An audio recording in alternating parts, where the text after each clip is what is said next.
Hello and welcome to Cable Car Adventures. Swithin.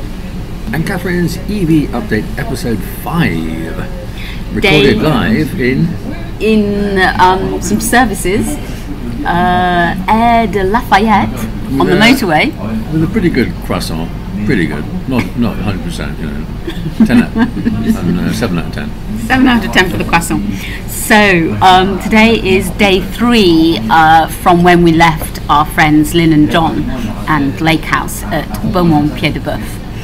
And so the first thing to mention is we're having quite an easy day today.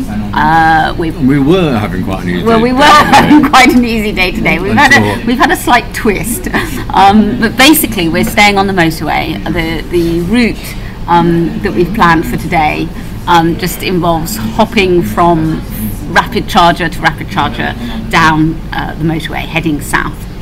Unfortunately, as we were driving along, warning signs, flashing warning signs say, what's the French for it? Neige. Neige. And if you don't know what neige is, look it up on the Google Translate. And so in fact you can see from the photos we have already come across some neige on the ground. Neige here, neige there, neige everywhere. No, so, not quite yet. Don't want it. So the first thing I did when we stopped, this is our first stop of the day, was I got my ski trousers out of the suitcase because it was jolly cold when we got out of the car. And the funny thing is that I only got these a few days before we left. I spotted them in a charity shop and thought it was just what I needed, and I must have known on some precognitive level that snow trousers were going to be needed. While Catherine's telling you about her outfit, I'm sitting here worrying about whether or not the car needs snow chains. Not from the point of view of is the snow going to get really heavy, well, from that point of view, but also I've got a sneaking suspicion in the back of my mind that I read somewhere that it's a legal requirement for cars to have snow chains in the boot in this sort of situation. So we will update you slightly later on how we're getting on with La Neige. Yes. Hold that thought. Here we are again with an update. So that sprinkling of snow that you can see went on to some pretty serious snow. Pretty serious. With Swithin looking suitably worried. Understandably suitably worried, I would like to add. And kind of wading through the snow to get to the charging point. But we were very grateful for snow ploughs that had been through and cleared the way, not just to the petrol pumps, but also to the charging point.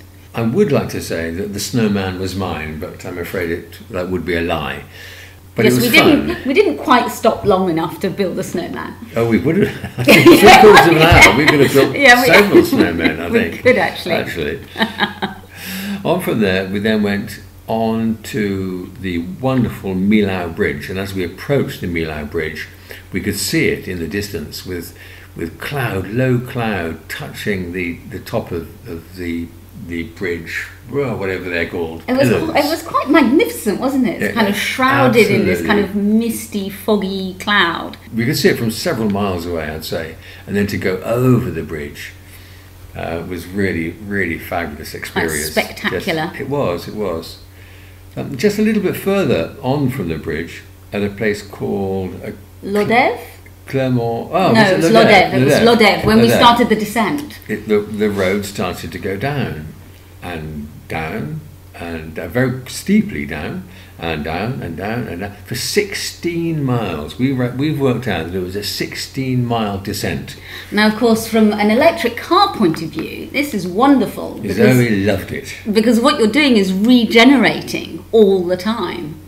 And actually the mileage, the regeneration mileage went up to 85 miles. I reckon that descent of 16 miles added 15 miles to our charge distance. To the clock, to hammer. So we probably had about 70 miles as we started the descent and ended up with 85. Yeah, and the other thing, of course, is as we descended, we're going towards the French coastal plain, and the temperature started to creep up. and the sun started to come out. We were leaving that low cloud area over the mountains, and it just felt, wow, euphoric, I think is the word, euphoric. So we survived the snow and had basically covered a huge distance in the day. We ploughed through the miles from Clermont-Ferrand Yeah. down to Béziers. We stayed the night near Béziers. And over 200 miles we managed in the day. We were very pleased with ourselves. And very, very close to the Spanish border. One more day should get us there, shouldn't it? Yep, one more day. Okay, thank you for being here with us.